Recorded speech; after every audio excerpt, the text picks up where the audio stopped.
The world right now feels like a bit of a roller coaster, doesn't it? You've got geopolitical tensions flaring up, economic shifts happening faster than we can really track them. Yeah, and uncertainty is pretty much the only constant, it seems. Exactly. Yet, amidst all this volatility, there's actually a surprising success story emerging from the financial markets. Hmm. We're talking about a major player that isn't just, weathering the storm, but actually achieving record-breaking performance. It truly is an incredible counter-narrative, isn't it, to Hmm. the sort of prevailing global feeling. When you see so much instability, you'd naturally expect markets to be struggling. Right. But this specific case, it really highlights how some uh, foundational companies can actually thrive.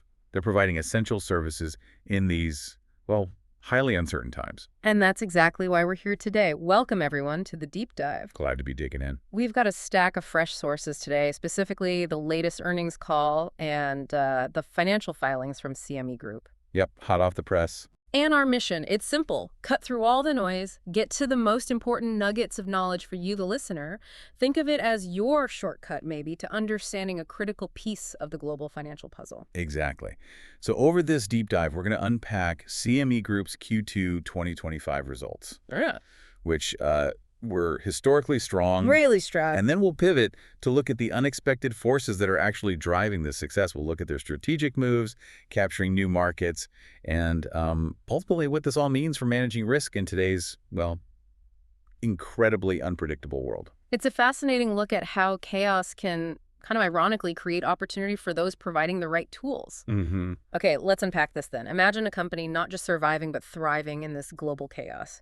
CME Group's Q2 2025 results aren't just good, they're a landmark. Yeah, landmark is the right word. The numbers here are, well, record-breaking. Let's start at the top. Revenue of $1.7 billion. That's a solid 10% jump from Q2 of last year. And it's not just the top line, right? The sheer volume of activity was massive. They hit a record average daily volume, ADV, that's a total number of contracts traded each day, averaged out Right. of 30.2 million contracts. That's an impressive 16% increase year over year. 16%. Yeah, and what's fascinating here is that this is the first time in CME Group's history that ADV has ever gone over 30 million contracts for a whole quarter. First time ever. First time. And they set all-time records in each month of the quarter. April, May, June, all records. Every single month setting new highs. It really makes you wonder what's driving that kind of consistent surge, doesn't it? Absolutely. Yep. And it wasn't just volume. Their clearing and transaction fees, basically what they earned from processing trades, hit a record $1.4 billion. That's up 11% year over year. Okay. Even their market data revenue, from providing market info, was a record $198 million, up 13%. So all those pieces together. Right. They combined to push their adjusted operating income to a record $1.2 billion. That's a 14% increase year over year with a very strong 71% adjusted operating margin. 71% margin. Wow, that's efficient. Very efficient. And from a financial bottom line perspective, it translates directly into really impressive profitability. Okay, lay on us. They delivered record adjusted net income of $1.1 billion and adjusted diluted earnings per share of $2.96. Both of those up 16% year over year. 16% on the bottom line, too. And you said this isn't just a flash in the pan. No, not at all. This is actually their second consecutive record financial quarter. The second one. And that follows 3 consecutive years of record annual earnings.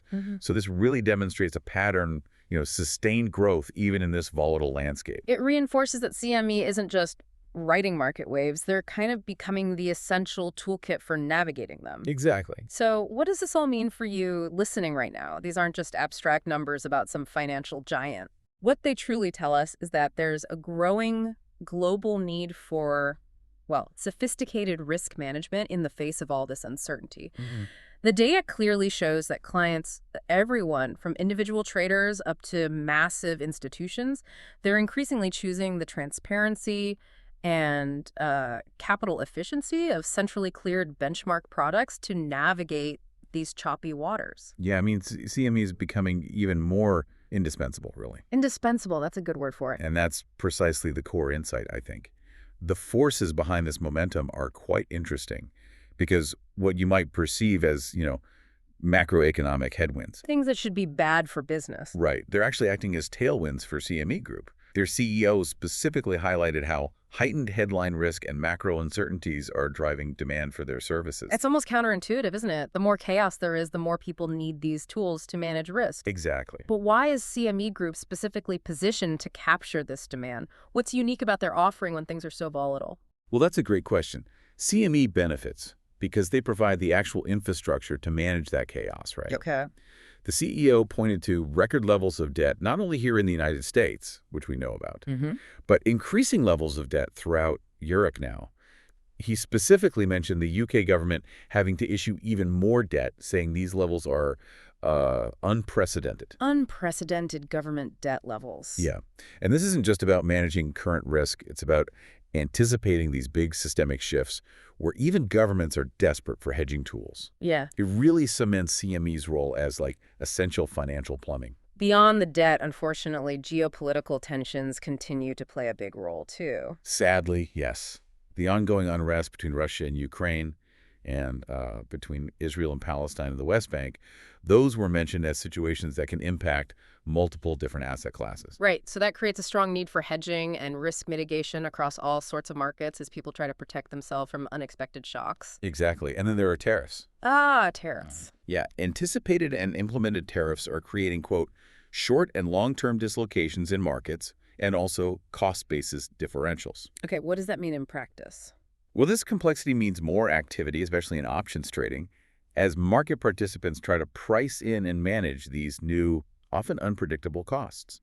It's a prime example of how even political decisions ripple straight through finance, creating a need for these sophisticated risk tools. Got it.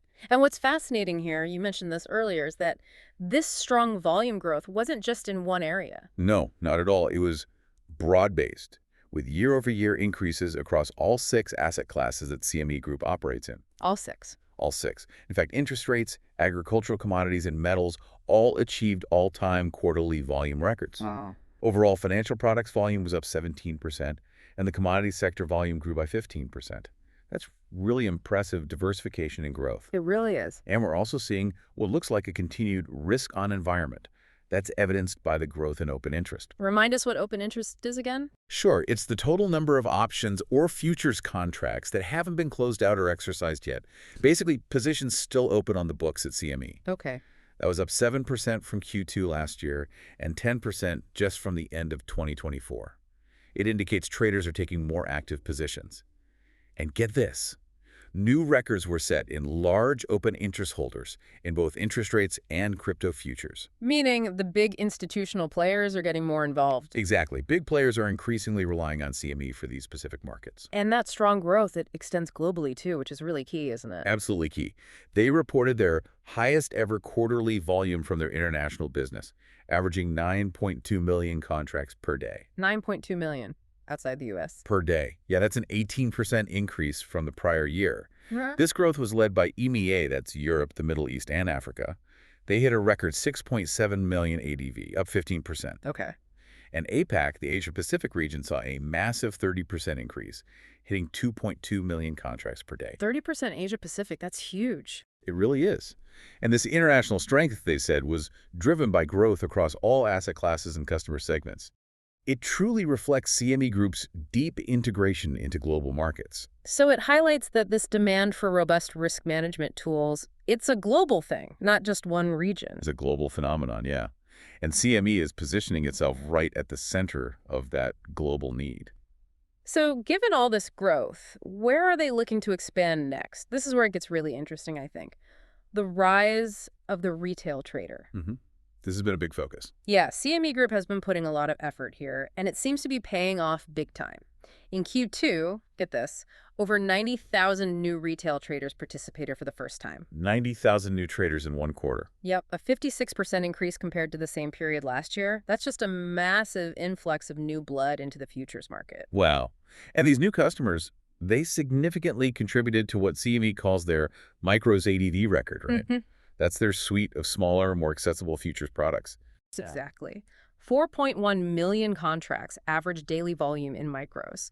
And the micro E-mini NASDAQ 100 futures alone contributed 1.7 million of those. Just that one product. Just that one. And speaking of NASDAQ, the overall NASDAQ 100 futures and options trading volume climbed to over 2.5 million contracts per day.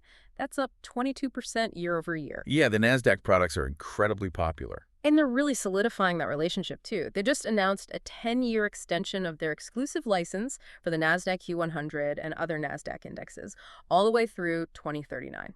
2039, that's a long time. It is. So customers can keep trading these alongside S&P, Dow Jones, and FTSE Russell products, getting those capital and operational efficiencies. From your perspective, what's the strategic importance of locking that down for so long? Oh, it's hugely significant. It provides certainty, right, for their clients. It ensures that these very popular NASDAQ index products stay exclusively on CME, which allows for that seamless cross-margining and those operational efficiencies when you trade them alongside other major equity index products. Yeah. It just makes life easier for traders. Makes sense. And this retail focus, it isn't new, like you said. It's actually their 5th consecutive quarter of double-digit retail client acquisition growth. 5th quarter in a row. Yeah, and it's driven by what they call a 3-pillar strategy. Partnering with new-to-futures brokers, expanding market access with diverse products, and really enhancing trader education. Education seems key for retail. Definitely.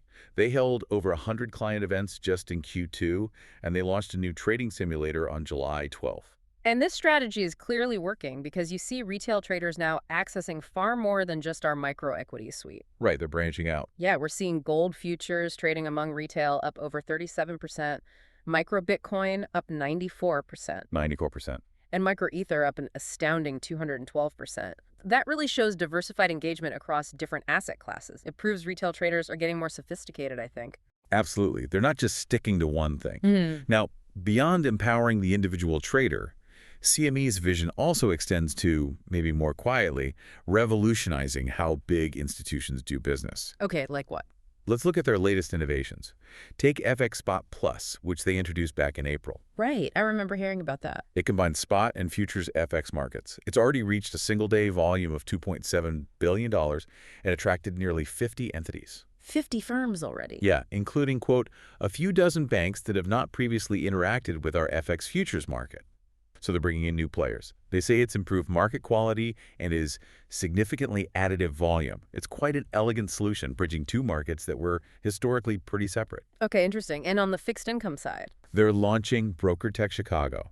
That's a second matching engine for cash treasury trading, scheduled for September 15th. Another matching engine. Why? Well, the aim is to help with new client acquisition and bring new participants into the cash markets, basically expand the ecosystem. And BrokerTech's Q2 ADV was already huge, $949 billion, up 24%. Almost $1 trillion a day. Yeah, including a record $362.9 billion ADV just for its repo offering. So it sounds like they're really focused on expanding access and efficiency across all their core offerings. They absolutely are. And looking even further out to the future, they're diving into stablecoins and tokenization. Okay, tokenization. Buzzword alert. Yeah. But CME Group has partnered with Google on the Google Cloud Universal Ledger Initiative. The aim is to bring tokenization technology to enable 24/7 movement of value. That sounds incredibly futuristic. Can you unpack what tokenizing cash and other non-cash assets for our current ecosystem actually means in practical terms? For listeners maybe not steeped in blockchain tech. Sure. Think of it simply as converting traditional assets like cash into digital tokens on a secure shared ledger, kind of like a blockchain, but maybe more controlled. The initial focus isn't for like external trading or creating new crypto markets. It's more about making the movement of these internal assets within CME's own system faster, more secure, and available potentially 24/7. So internal plumbing improvements using this new tech. Exactly. They've entered the second phase of testing efforts with their settlement banks, and they plan to eventually extend that to clearing members and clients. They seem optimistic about having a solution in 2026. Okay, so still a little ways off. Yeah. But the core driver for them is creating increased efficiencies within their ecosystem, just getting things done quicker and cheaper internally using this technology. This naturally leads us to the broader idea of 247 trading, which you just touched on. The CEO acknowledged that it will eventually happen globally, but the timing is yet to be determined. Right. It's not imminent across the board. And the key hurdle, it's not just the tech, right? It's the cost associated with the firms in order to staff up for these 247 type of trading. The human element, the operational shifts required. Exactly.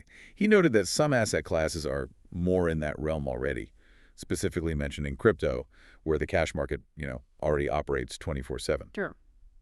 However, he raised the important question of how central banks and other constituents would view 24/7 trading for other products, things like interest rates, foreign exchange, or energy. Yeah, would the Fed want rates trading nonstop? Probably not immediately. Probably not. So ultimately, it will likely be asset class by asset class driven, suggesting a gradual shift rather than some big universal switch flip. Okay, that makes sense.